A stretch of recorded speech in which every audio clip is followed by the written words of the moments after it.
While the weather may be getting warmer, people are starting to head to nearby pools and water parks. However, one park in Manhattan has a water area missing out on the fun, but is scheduled to receive improvements in the next few years.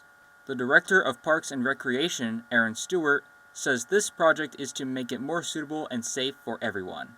Really, anything over 1 to 2 inches of water, standing water, is a drowning risk. And so your insurance company says, hey, this is an unintended use and you need to correct it by either bringing it up to level or roping it off and not allowing access to the public because it is unguarded water. Here at Blue Earth Park, what's supposed to be behind me is supposed to be a water fountain.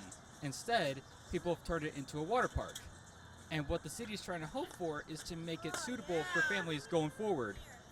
The idea is that we would put in a temporary solution that actually allows it to basically function the same. We'll replace some jets, but we'll put in this platform that is a bunch of tiles to fill in the river to a level so that there's no drop off. People can walk out there. The city is looking to reopen the area as a real splash pad with the gaps filled in and tiles to prevent drowning and injuries. In Manhattan, Soren Sablan, Channel 8 News.